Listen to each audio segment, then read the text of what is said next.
j'ai souligné les 25 millions pour quand l'album était Jésus.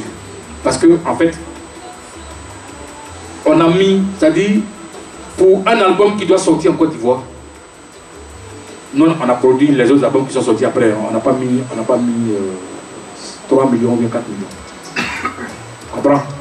Et cet album-là, quand je suis venu en France, j'ai rencontré Virgins. Il faut raconter l'histoire. J'ai rencontré Virgins qui était prêt à signer une édition avec moi. C'est eux-mêmes qui ont emmené toute l'équipe parce que c'est Virgins qui s'est occupé de Sûr et Certain, qui a été vendu à Patenton David ici à près de 1 million de CD. C'est eux qui ont emmené toute l'équipe qui a joué sur Sûr et Certain sur Jésus. J'ai fait 1 mois ici en France, en studio, avec toute l'équipe. Tyrone Downey qui est venu de Jamaïque et qui ont assuré la direction artistique. Donc quand la balle est finie, normalement, ils sont venus en studio, ils étaient prêts à signer une édition. À quel de quoi je parle, quand il y a une majeure qui veut signer une édition, c'est le Gabot. Mais mon producteur a refusé. Donc j'étais emmerdé parce que c'était une aubaine pour moi. De signer en major et d'avoir ce parcours-là. Il dit maintenant qu'il a sa maison, la major dans laquelle il était, qui allait prendre le produit. Donc c'est pas la peine que je signe avec Virgins. Je dis, mais j'ai donné des engagements à Michel Lagazelle. Tous ceux qui connaissaient Michel Lagazelle en son temps, c'était une des managers avec lequel je devais, qui m'a introduit à Virgins. Il dit non, que il a l'édition avec sa maison de Dix. Okay. Donc, impuissant, je suis resté sans pouvoir réagir. Et, à ma grande surprise, l'album qui a connu sur lequel on s'est retrouvé, l'album sort uniquement à Abidjan. Et j'apprends maintenant que mon producteur était en procès avec sa maison de Dix. Et la maison de Dix, il a gagné son procès et il a quitté la maison de Dix. Donc, une maison de Dix qui doit prendre un album et puis tu quittes. Ils vont faire comment pour signer avec moi? Donc l'album est sorti à Abidjan. Et puis on s'est assis à Abidjan. Effectivement, vous savez, en Afrique, surtout chez nous en Côte d'Ivoire que je connais le mieux, quand ton enfant, dans le temps, quand ton enfant s'en fait musique, ça veut dire qu'il a échoué. Donc les parents ne voulaient pas voir leurs enfants aller faire la musique. Parce que ceux dans le temps qui étaient traités, c'est vrai, ils n'ont rien connu à l'école, c'est pour ça qu'ils sont allés faire musique. Donc les parents ne voulaient pas. Mais je parle sur le sceau de ma présidente d'Aboussouan, qui sait que nos mamans apolloniennes ne voulaient pas. Hein, grâce, nos mamans n'aimaient pas qu'on fasse musique, hein, n'est-ce pas? Quand tu fais musique, on dit allez, passe ici. Donc nos parents ne voulaient pas qu'on fasse la musique. Maintenant, moi j'ai grandi dans un quartier qui s'appelle Habitat Arras, à Trècheville. Je suis né là-bas, j'ai grandi là-bas. Et dans le quartier où j'étais, j'ai grandi dans le milieu musical. C'est-à-dire que tous ceux qui aujourd'hui ont donné les lettres de noblesse de la musique ivoirienne. C'est-à-dire que j'ai vu le premier groupe de Gimme Hyacinthe. Gimme Hyacinthe était dans mon quartier. Il était à l'habitat Belleville. C'est là qu'ils ont créé le premier groupe qu'on appelle les Guinaou. Et après, il allait créer Bozambo. Et dans les Guinaou, là, il y avait Georges Rodaogo. Ils étaient tous dans le même groupe à l'habitat Belleville. Donc c'est nous, on ramassait leur matériel pour avoir la chance de jouer aller à leur concert. Nous, on ramassait le matériel. J'ai eu la chance d'habiter à côté de Feu Nguessa Santa. C'était nos grands frères du quartier. Ceux qui ont connu Pierre-Antoine, l'un des premiers James Brown de la musique ivoirienne, Pierre-Antoine, c'était un de nos cousins qui était dans mon quartier à l'habitat Arras. Voilà, les fétiches avec Cheikh Smith. Avec le Cheikh Smith, ils étaient tous à l'habitat Arras. Kassiri était dans mon quartier, Baïs Pito était dans mon quartier. Donc je suis né dans un quartier et puis j'habitais à côté du Topé. J'habitais à côté du Topé. Ça veut dire que tous les samedis là, quand tu vois là il est assis, là, j'habitais à côté. Donc on sautait le mur là pour aller voir Amédée Pierre. Et puis on ramassait les pailles, parce qu'on mettait les palmes de coco là. C'est grave, nous on mettait, puis on ramassait le matin. Tout. Donc j'étais vraiment impliqué avec tous les grands frères du quartier. J'étais très petit, mais j'ai fréquenté tout ce monde là. Peut-être que c'est ce qui a réalisé pour moi, mais moi la différence c'est que je suis parti à l'école. J'ai fait ce que mes parents voulaient que je fasse. Aller à l'école. Parce que la vie est madame, hein. Quand tu es dans la répétition, tu répètes, tu reviens, mais si tu es resté tardivement, mais les gens, quand ils d'abord, on dirait chose chien. Donc, je suis parti à l'école. J'ai suivi la voie, j'ai fait des études. Moi, j'ai fait des études plutôt techniques. J'ai fait les études supérieures en comptabilité, j'ai fait tout ce qu'il fallait. Mais maintenant, quand j'étais en stage, j'ai eu la chance d'être stagiaire à la BIAO, la direction financière de la BIAO. C'est là-bas que j'ai décidé, de dire, bon, maintenant, je vais faire ce que moi j'aime. Ce que j'aime là, c'était la musique, parce que j'ai fait. J'étais l'artiste le plus artiste en herbe, le plus connu en Côte d'Ivoire à travers les émissions de podium de René Fiancassi qui me portait dans son cœur, qui m'a donné toutes les chances. J'avais pas d'album, mais je suis passé à toutes les émissions de Fiancassi. Jamboree, Nadjeli, Première Chance, Podium, j'ai tout fait. Et ça m'a formé. Le seul regret que j'ai eu, c'est que Fiancassi est parti sans me voir, sans savoir ce que moi je suis devenu. Donc, pour répondre à ta question, c'est quelque chose que j'ai aimé depuis que je suis petit. Et donc, quand j'ai fini, de respecter le désir de mes parents, j'ai décidé de faire ce que moi j'avais envie de faire, la musique. Donc, je ne suis pas venu dans la musique parce que j'ai joué dans la vie. Hein. Je suis venu dans la musique parce que j'ai réussi dans la vie scolaire et studentine. Donc, c'est pour ça que deux fois quand je suis sur les réseaux sociaux et puis j'ai fait mes posts dans mon combat et puis je suis dans les débats, j'ai fait des conférences, j'ai fait partout. Et puis je vois des gens qui disent, mais c'est quasi, toi tu es chanteur et puis tu es là, comme si on doit nous confiner, nous les chanteurs, de chanter et puis c'est bon quoi. Non, je peux débattre dans tout. Économiquement, politiquement, culturellement, et tout, je peux débattre parce que je suis parti à l'école pour ça. Donc c'était pour répondre à ta question. Et tu as dit, quels sont mes rapports avec Tikenja, Alpha Blondy? Je sais que ta question, la vraie, c'est de savoir s'il y a des rapports avec Alpha Blondy. C'était le sens de ta question, mais tu as ajouté les autres à côté. Bon, les autres que tu as ajoutés à côté, j'ai des bons rapports avec eux. Très bons rapports. Tikenja, quand il vient à Paris, il m'appelle. Donc moi je dis, j'appelle Moussa Doumbia, et puis on plaisante, on parle même de notre pays. J'ai dit de rentrer dans les rangs parce qu'il est sorti de la République. Et puis on rit, on présente tous. Donc j'ai des bons rapports avec eux. Celui avec qui, jusqu'aujourd'hui, j'ai pas de rapport, c'est Alpha Blondy. C'est mon grand frère. Celui avec qui j'ai passé de tout mon temps, à qui j'ai tout donné. J'ai tout donné. Quand j'ai dit tout donné, là, c'est tout donné. Hein. Parce qu'on a vécu dans la même maison. Quand j'étais étudiant, on a dormi dans la même maison. C'est ma maman prépare et puis on mange ensemble à Port-Gros. C'est-à-dire que c'était le grand frère, parce qu'il est revenu des États-Unis, Fiancassi nous l'a amené. La marraine est là qui est parlé. Fiancassi nous l'a amené parce qu'on était le seul groupe en Côte d'Ivoire à faire du reggae. Ça aussi, il faut que vous dites aux gens, hein, les premiers à faire reggae en Côte d'Ivoire, c'est nous. Hein. C'est nous, on a imposé le reggae en Côte d'Ivoire. À travers Podium. Parce que quand on faisait Podium, chaque année on venait avec les... D'abord c'était le Rasta Group. On nous a éliminé chaque année. Parce qu'on dit, le reggae là, ce n'est pas une musique ivoirienne. Mais nous on aimait ça. Donc on a imposé le reggae. On est venu chaque année, on joue reggae. On nous élimine, hein. Mais l'année quand on vient, on joue reggae encore.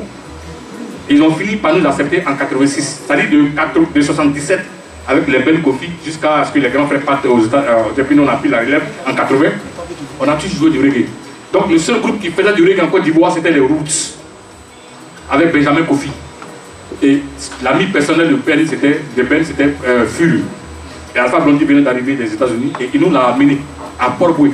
Et comme moi, je vivais seul chez moi, quand on répétait qu'à minuit, avec Alpha, on dormait chez moi. On était chez moi. C'était mon grand frère. En fait, je répète encore, c'est mon grand frère.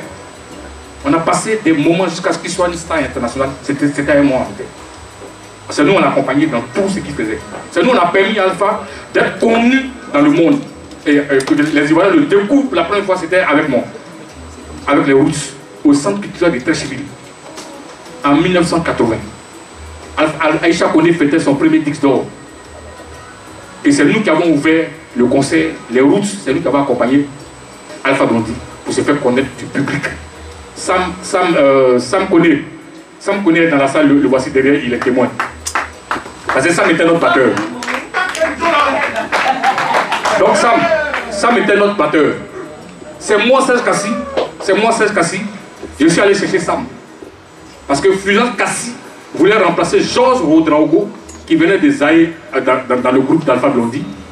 Et Fulgence a lancé un appel dans le truc de m'appeler. C'est moi qui l'a appelé pour dire bon, il veut mon batteur. Et puis je suis allé chercher Sam. C'est comme ça, Sam est rentré dans le groupe d'Alpha Blondy, on l'appelait Sam Takeyoula. Il est là et puis il parlait. Donc on est les premiers groupes, c'est nous, le Rasta Group jusqu'au Roots avec Sam, qui avons imposé le reggae. La première chanson reggae en Côte d'Ivoire s'appelle Marie. Il a été chanté par Ben Kofi en 1977. Personne ne connaissait le reggae en Côte d'Ivoire. Donc on est venu de loin, c'est quelque chose qu'on a aimé, c'est dans nos cœurs. Moi il y a d'autres qui me réveillent, je joue reggae, je compose reggae dessus. Donc c'était mon grand frère. C'était vraiment, enfin c'est mon grand frère. Mais il a fait quelque chose qu'on ne fait pas à un petit frère. Et ça, je le porte encore dans mon cœur. Parce que j'ai estimé qu'on ne peut pas avoir fait tout ce parcours-là. Où c'est le grand frère, le petit frère, c'est-à-dire le respect était là. Je n'ai rien fait. On a tenté de m'assassiner. Je sors miraculeusement de la Côte d'Ivoire. Je suis au Ghana. On a annoncé ma mort, vous avez tous entendu qu'on a tué Serge Kassi, on a tué Mme Brogrébé, on a tous tué. Moi je débarque le 11 avril, je débarque au Ghana. Je passe par le fleuve. Le 11 avril, quand j'ai arrêté le plan Babo, j'ai dit si on ferme la frontière là, on est mort. Ils n'ont qu'à me faire sortir. Et puis je suis sorti. Donc je débarque au Ghana, c'est là. Au Ghana, j'apprends qu'on a annoncé ma mort partout, même mon ami Claude ici à la profession RFI. Donc, tout le monde me croyait mort. C'est là que j'ai appelé Claudie pour lui dire non, je ne suis pas mort. Mais s'il te plaît, ne le dis à personne. Parce que tant qu'on me croit mort, ça m'arrange. Parce qu'au Ghana, ce qu'on a vécu au Ghana, avec les percées des FRCI parmi nous là-bas, peut-être un jour on aura le temps de vous dire ce qui s'est passé au Ghana. La traque que nous a eue en tant que réfugiés au Ghana. Et comment j'ai pu me déplacer pour sortir d'ici. Bon. On aura le temps un jour. Donc, je suis au Ghana. Et puis, Claudie n'a pas gardé le secret. Il a dit à mon grand frère, parce que mon grand frère pleurait quand il a appris que moi j'étais mort. Il pleurait à chaud là. Donc Claudie a cédé et il lui a dit non, ton petit frère est vivant. Et il lui donne mon numéro, et puis il m'appelle. Il m'appelle en pleurant. Il pleure. Et puis il me dit non, reste où tu es. Tu restes où tu es. Je vais t'envoyer un peu de... Parce que je rappelle qu'on est sorti de la Côte d'Ivoire. Je suis sorti de la Côte d'Ivoire. J'avais même pas 5 francs dans ma bouche. 5 francs, j'avais pas. J'ai eu la chance d'avoir un ami au Ghana qui est venu me chercher à la frontière, à Elebo. Donc il m'a dit, je vais t'envoyer un peu d'argent, mais ne dis plus rien, reste à ton petit coin. J'ai dit oui, grand frère, j'ai compris. Je te compte cette histoire-là parce que quand j'en parle, j'ai encore des remords parce que j'ai donné tout le respect qu'il fallait malgré tout ce qu'il faisait. J'étais avec lui. J'avais de l'amour pour mon grand frère. J'avais tout ce qu'il fallait pour... C'était vraiment mon grand frère. C'était une référence pour moi. Il m'a fait jouer à Bercy. J'ai fait la première partie au Zénith. Après j'ai joué à Bercy avec lui en France ici. J'ai fait la première partie. Donc on avait ce rapport de famille.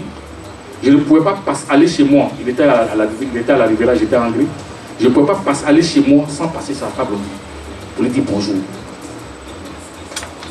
Quand j'ai acheté ma maison, je l'ai emmené chez moi. Parce que je considère que c'est un membre de ma famille.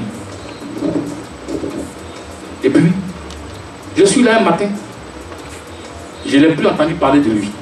Donc, j'étais là dans mon petit coin. Un matin, on m'appelle. On m'appelle. Parce que quand il m'appelle, il m'a dit, ah, j'ai entendu des rumeurs. C'est pour ça que je ne t'ai pas envoyé l'argent. J'explique ça aujourd'hui, hein, parce qu'il y a beaucoup qui... c'est pour ça que je ne t'ai pas envoyé de l'argent. Aïe, quelle rumeur, grand frère. Dit, ah, il se dit dans le milieu à Abidjan que tu aurais distribué des armes à Port-Boué et à Angré. Donc si moi je t'envoie si je t'envoie l'argent, on va dire que je te donne de l'argent pour aller payer des armes. Aïe, c'est 150 000 francs, 200 000 francs, tu m'as donné, j'allais payer à mes armes. J'ai dit, bon, où tu as appris ça? Il dit, non, c'est à Abidjan. Les gens racontent dans le truc là-bas que moi, j'ai distribué des armes. Moi, Serge Kassé, himself. Donc, je lui dis, mais, grand frère, toi, tu me connais depuis 30 ans. C'est-à-dire que depuis on est, je suis cas, tu me connais. C'est toi qui dois dire aux gens que ça, là, mon petit frère ne peut jamais faire ça. Il dit, de porter un démenti. Parce que lui, il veut faire la caravane de la paix. Il veut que je sois dedans. Donc, il faut que je porte un démenti. Parce que je ne peux pas, avec cette image-là, comme si moi, je lui avais dit que je voulais faire caravane de la paix là lui-même. Il dit non. Grand frère, tu me dis que c'est une rumeur. Mais pourquoi veux-tu que j'aille formaliser une rumeur? Parce que quand si je vais parler de ça, c'est que je formalise la rumeur. Mais je te reviens, moi-même je vais me former à Abidjan si les gens ont mis cette... Je vous parle de 2011, hein. On était encore en avril 2011. Au moment où on annonçait Mama Pio, les gens cherchaient à nous dire au Ghana. Voilà. Donc j'appelle Abidjan, j'appelle la Pop, j'appelle mes frères. J'ai dit, vous avez appris tu commences moi. Pourtant, pendant les élections, moi je n'ai pas voté au deuxième tour, hein, les élections présidentielles là. Parce que j'étais en concert à Paris. Le temps on va rentrer à Abidjan, on nous a bloqués au Maroc. Donc je n'ai pas voté. J'avais dit que je n'étais pas à Abidjan. En 2010. Donc j'appelle mes frères. Parce que pendant la campagne, je n'étais pas à Abidjan. J'étais à Zopé, au premier tour. Il dit, mais qui... Est-ce que vous avez entendu? Ils n'ont jamais entendu que moi j'aurais distribué des armes à Pogo, ils n'ont jamais entendu. Mes frères, tous mes amis. Donc j'appelle maintenant un journaliste de Soir Info. Il dit, c'est pas toi que j'appelle, non. C'est un journaliste de Soir Info que j'avais appelé. Il dit non, lui il n'a jamais appris ça. Et puis j'appelle un de mes gars de la rébellion même. Il me dit, mais qui t'a dit ça? Et puis non, c'est mon grand frère qui a dit, oh, faut le laisser ce monsieur. Est-ce que tu as vu, depuis que on met les noms ici au golf, est-ce que tu as vu, on a dit ton nom, tout le monde sait qui tu es? Je dis ok. Donc je reviens maintenant vers mon grand frère. Je l'appelle, il ne décroche pas. Je l'appelle, il ne décroche pas. Bon, j'ai dit, bon, peut-être qu'il va me rappeler. Donc j'attends. La semaine qui a suivi, il prenait son avion pour rentrer à Abidjan. Si vous allez sur YouTube, vous allez voir la vidéo où il était devant le perron de la présidence là. Jean-Paul, tu as vu ça, non? Donc, il va à Abidjan. Il va rencontrer Ouattara pour faire allégeance à Ouattara. Il sort toute la presse nationale et internationale là. Et on lui demande. Il dit il est venu pour saluer son grand frère, pour le féliciter, pour tout. Et qu'il veut maintenant faire la caravane de la paix. La caravane de la paix, donc il est venu l'informer. Et le journaliste lui dit, on a appris que votre petit frère Serge Kassé est au Ghana. Est-ce que vous avez pris contact avec lui? Et mon grand frère qui renchérit pour dire que lui, il m'a eu au téléphone et que j'aurais distribué des armes à Abidjan, à Angré et à Port-Boué. Et il m'a demandé de faire un démenti, je ne l'ai pas fait. À votre avis, on est en 2011, au moment où tout le monde nous cherche pour nous dire. Et puis toi, mon grand frère, je te considère comme un membre de ma famille. Tu viens devant le perron. Je suis un artiste, hein. Tu sais très bien que les blancs là, il ne faut pas mettre ton nom dans cette affaire de quelqu'un qui tue les gens parti par là. Et il dit Serge Kassé, j'aurais distribué des armes à Abidjan devant la presse nationale et internationale. À votre avis, c'est quelqu'un qui aimait mon affaire? C'est comme ça que j'ai compris qu'en fait, durant tout le temps que je suis resté à lui, c'est moi qui l'ai servi. Mais pour ses propres intérêts, il n'a pas de cœur pour ses propres intérêts. Il est capable de vendre un membre de sa famille. C'est pour ça que j'ai pris mes distances vis-à-vis de lui. Parce que j'ai été meurtri, j'ai pleuré. J'ai pleuré tout le temps quand j'étais au Ghana. Donc c'était pour t'expliquer un peu pourquoi nous le monde aujourd'hui, c'est le jour et puis la nuit. Maintenant, qui est le jour, qui est la nuit, je ne sais pas. Mais c'est le jour. Merci.